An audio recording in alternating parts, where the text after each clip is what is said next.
We have the last quarter of the day, and we're going to be having like 3 amazing talks, okay, which we're going to be covering different things. The first one is with Luca. He's going to be talking about hardened devices and how to approach them. Before that, we were just talking a little bit about privacy, and we were talking about child. This morning, we were talking about how important it is to actually keep our children protected and such. But I think there is a very fine line between keeping the children protected and invading people's privacy. There is a new EU law that you were describing. Can you tell us a little bit more about that? Yes, the CSA regulation, which has been already discussed by the Council of Europe and should be voted, so approved or not approved on the 15th or so of October. And the problem is that it threatens to downgrade the level of security and compromise end-to-end encryption, which is now the foundation of security communication in the contemporary environment. So, and also the root of privacy and freedom. Yes, and they are bounded. Now, privacy, we used to think privacy something boring, but actually it's very important. It's the right to control our data. Our data are used, our data are spread or not spread, of course. So it's paramount that, in my opinion, end-to-end encryption should be preserved. And the fact that this law has arrived to discussion, for me, it's a little dangerous because we don't want to downgrade the level of security, and we have to, as technicians, as high-skilled people, we have to participate to the debate and to educate people because privacy is freedom and we must defend as much we can. Thank you very much. I think it's very important from the point of view of us who, we are not politicians, come on, I mean, obviously, but we know what is the impact, right? And some people out there, sometimes they don't. So I think it's important that we stand up for, hey, this is dangerous, you shouldn't do that, we must find different ways. Remember this morning, Mick was sharing with us how he was contributing to the awareness in her school, in his kids' school and such. I think that's the way, not just restricting our privacy. Thank you very much, Luca. Very nice to have you. Let's go for it. Okay, just 2 quick words about me. Luca Cadonici, and I'm a digital forensic examiner from Italy. I work close with law enforcement authorities in Italy, but also lecturer and head of the master's program in cybersecurity, digital forensics and crime analysis at European Forensic Institute in Malta. And last but not least, I'm a member of the Italian Observatory on Digital Forensics. Okay, we have other members in the room. Okay, let's talk about the mobile world and how we can secure the mobile environment to protect high-risk users, politicians, activists, journalists, every kind of sensitive figure. Okay, let's think about that. Today, the mobile world, okay, the mobile operating systems world is duopoly, okay? Android and Apple. There are, of course, other solutions, maybe more security-oriented, I think, for example, at Graphinos, but almost the 100% of the market is covered by 2 operating systems, Android and Apple. So what it means? It means that every improvement, every shift in security in Android or Apple will impact on the lives of millions or billions of people. So it's very, very important also because high-risk users like journalists, like activists, may use this kind of devices for exchanges information also with their sources. So it's very important that they are protected because we don't want our devices to become a spy, okay? The primary source for exfiltration data. We know that in legitimate RAID, legitimate sizer, we size a lot of mobile phones because they are the privileged channel to access to the private life of a suspect, okay? So a suspected criminal. But you may see on the right, there are also activists for freedom, which are illegally raided, illegally arrested, the phone sized, and the information can be exfiltrated. Physically, okay, I grab you the phone and I connect to or unlock it, I try to unlock it and try to exfiltrate information, or remotely, okay? Because especially for a certain kind of target, they could be also victim of spyware, of sponsored state spyware or malware. Okay, so the industry, Google and Apple, have introduced in the last years some interesting advanced protection program. We'll cover in details later. Lockdown mode, advanced data protection, stolen device protection, Apple ID security keys or passkeys, and iMessage for the Apple, and also Google, theft defense, identity check, play protect, and advanced protection program, both first from account and then for physical devices, and then the rich communication system end-to-end encryption for Google Messages. Okay, let's start from Apple. The innovation introduced by iOS 16 is the lockdown mode. Lockdown mode, I like to think it about an instant boost to the security of devices. Okay. Also, the warning from Apple, no, it explains user, also not so skilled user, that if they suspect they may be targeted, okay, by highly sophisticated cyber attack, NSO Pegasus, Graphite, or other kind of sophisticated attack, they can turn on lockdown mode, and the security of the device will be instantly boosted. Okay, so let's see in practice what it means. iMessage, most non-image attachments are blocked and link previews are disabled. Browser, just-in-time compilation and high-risk web features disabled. Also, the incoming requests from FaceTime are blocked, and on wired connection, okay, wired data are immediately blocked anytime the device is locked. You know that USB restricted mode requires a certain amount of time. Configuration profiles cannot be installed, and the mobile device management can't be enrolled. We'll see real-life cases in which it is happening.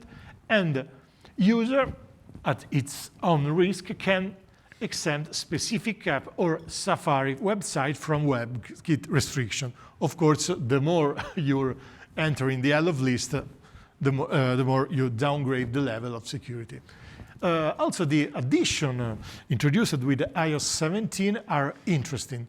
The automatic cross-device activation, okay, with WatchOS, lockdown mode on the phone, lockdown mode on the Apple Watch, security connectivity, 2G disable, and devices want auto-join and secure Wi-Fi. And one that I find really interesting is removes location from shared photos. Okay, this is maybe is important, especially for investigative journalists. Okay, because maybe you have take a certain picture somewhere, you don't want to disclose the source, you don't want to that your source should be found out. So instantly the metadata, the location metadata, are stripped from the picture. So it's very powerful and very interesting.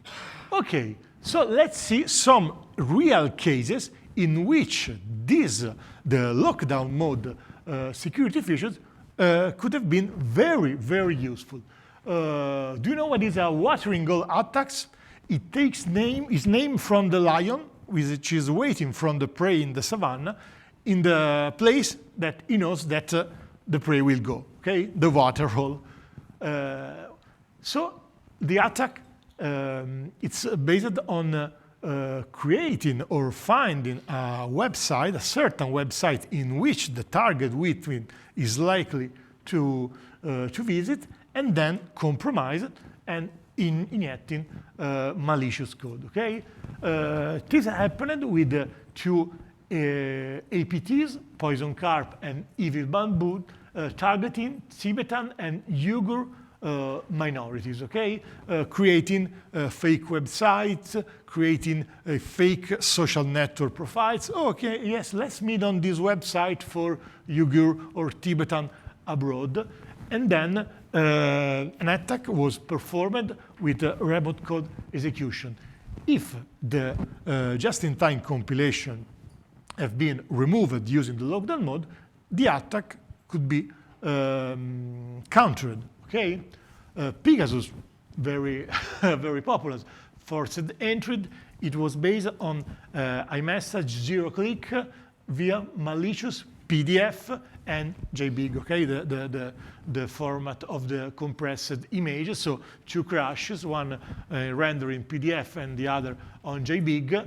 With the lockdown mode activated, non-image attachment and link previews were disabled, so the attack was likely countered. And then we were talking about configuration profile and MDM.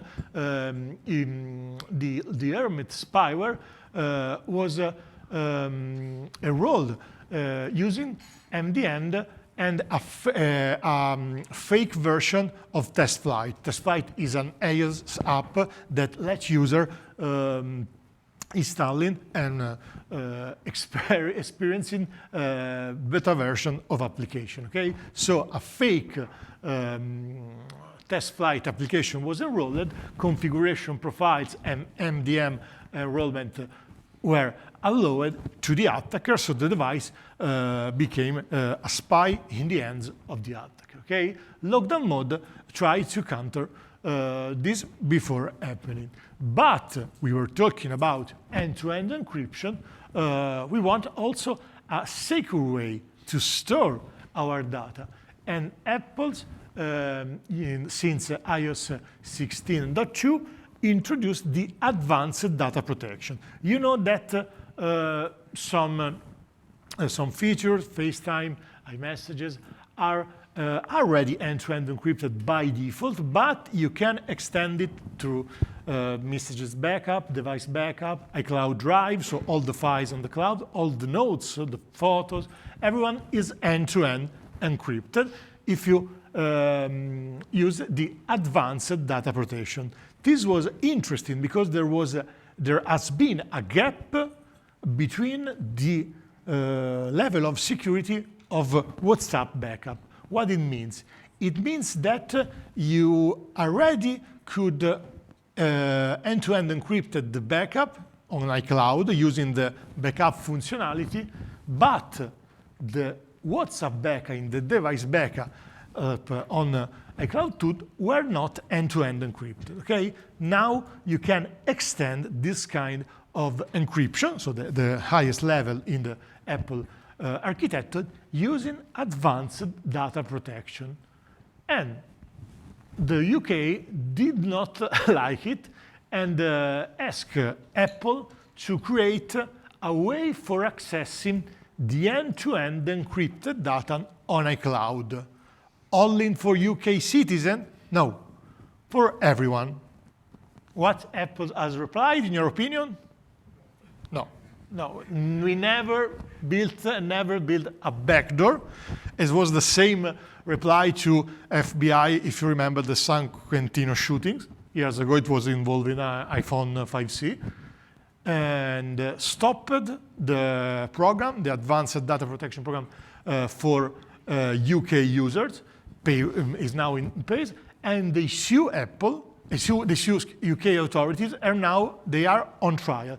And this is important because we see what is the limit also to authorities, because we don't want, Apple doesn't want, but I think that we don't want to create backdoor, because vector can be used and exploited also by attackers.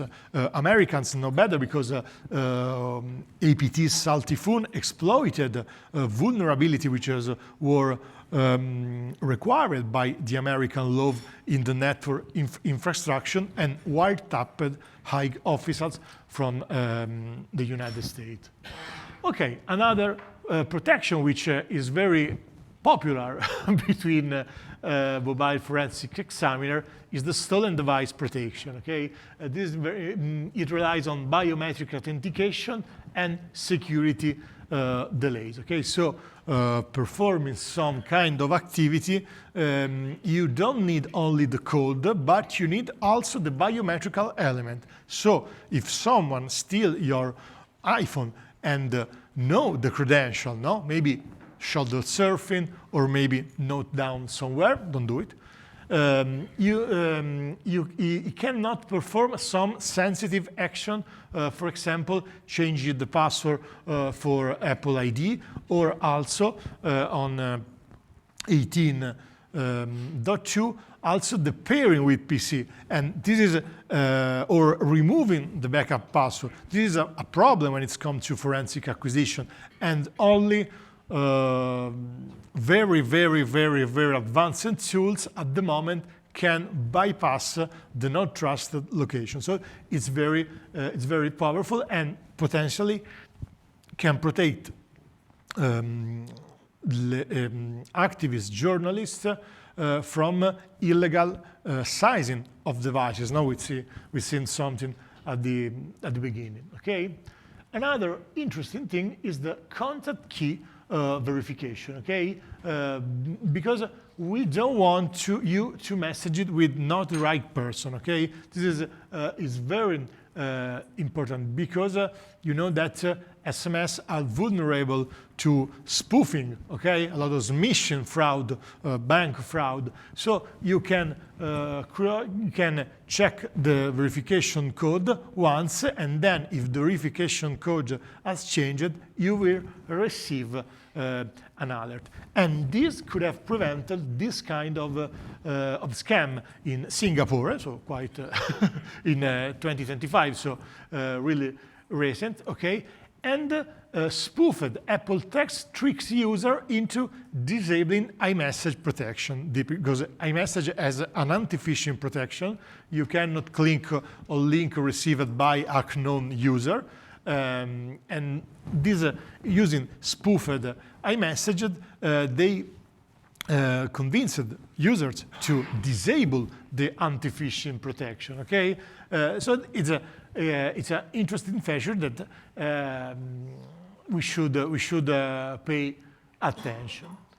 Another element, because we want to move to a passwordless conception of security, is the security key, which disable SMS or voice two-factor authentication fallback. Okay, you have to set up a minimum of 2 physical security key, because it relies only on you. So keep one in a strong box and use the other one, and also use the Face ID to sign in, and a password protected by or a physical key or biometric element. So what is the purpose? The purpose is that passphrase or security key are not vulnerable or less vulnerable to phishing, and avoiding the SMS or the phone call will avoid also SIM swap takeovers. Okay, so we could expect that in the next years this will be more and more common. Okay, and let's go to the robot. Android has similar features about security. One I think it's original, which is the theft defense. Okay, if detects a grab and run motion or a prolonged offline periods in auto-locks to protect data. So it's serious. You cannot grab my phone and use it unlocked. Okay. And also the identity check. Outside trusted location, you have to identify before accessing sensitive data or making changes of the device. Another interesting element is the Google Play Protect, which is the Android built-in malware defense that, with the advanced protection, cannot be turned off. Okay, so as lockdown mode is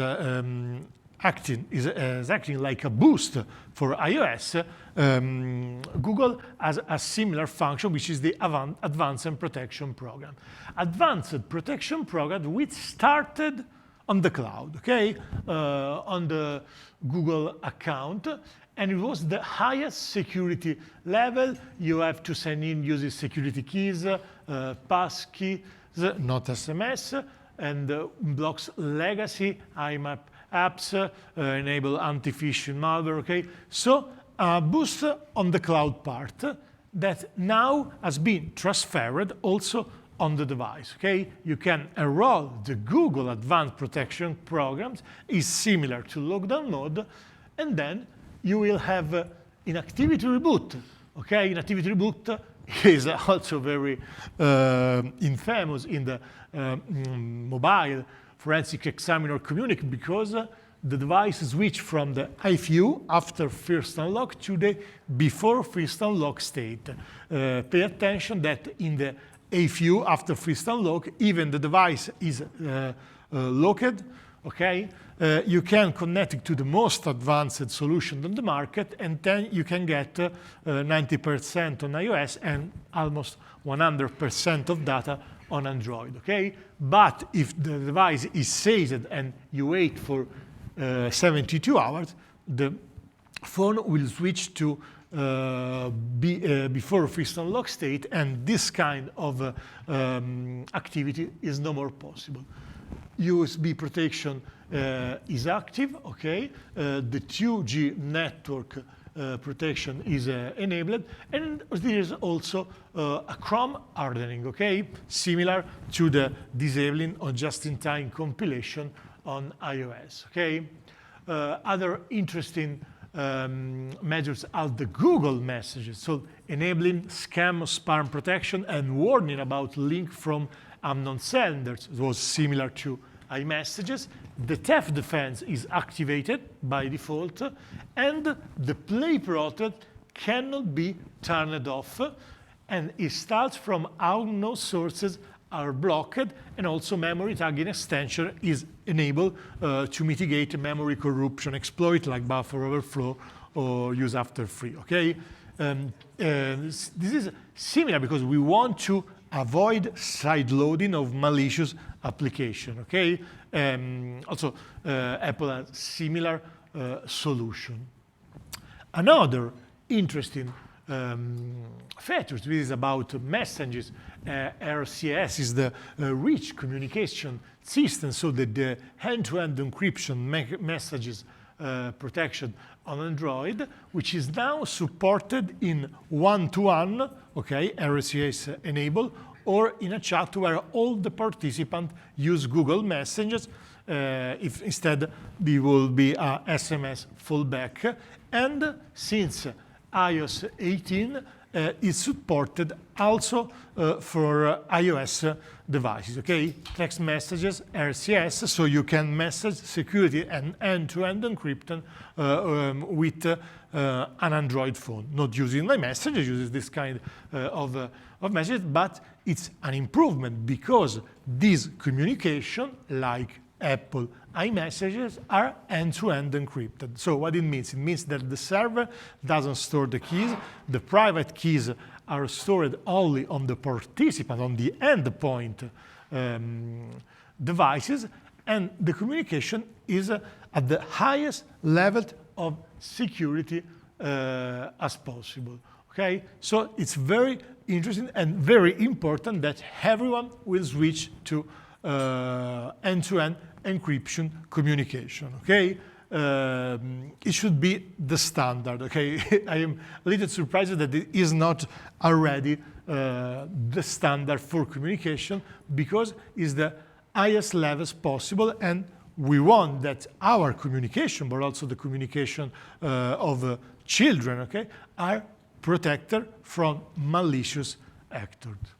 So, what we can do? These protection are essential for high risk profiles. So in your career, you may meet a journalist, no, that wants to be that hire you as a cybersecurity consultant, or maybe the boss of your company. Okay, you want to educate him. You want to set a higher level for his communication, not only his phones, the picture, anything. And you have to know that there is the possibility using both Android or iOS device. Of course, our primary goal, okay, is to prevent the attack, so to reduce, to shrink the remote attack surface. This is the first goal. On post-theft takeover, okay, if for example, the stolen device protection and the anti-theft protection are activated, the chance that the data will be exfiltrated are lesser, okay? But effectiveness comes from configuration plus operational disciplines, okay? So this kind of feature should be activated, and also you should rely for high-sensitive, high-risk users to security keys, passkeys, okay? So get over password. We want to make a step forward, because security is a program, not a switch, okay? Security depends on people, and we must build a culture of data protection every day of our ordinary life. Of course, if we are dealing with high-risk users, we have to provide a targeted training. If you know the Panama Papers scandal, okay, the communication with sources relied on PGP-protected emails, okay? Someone educated the investigative journalists to use PGP emails. It was quite simple, okay? And it worked. It worked a lot. So we have to provide targeted training and heightened safeguards, okay? We must educate people, otherwise every technical effort is wasted. I've read, and I really like this statement, that we are no more securing computer, we are securing society, okay?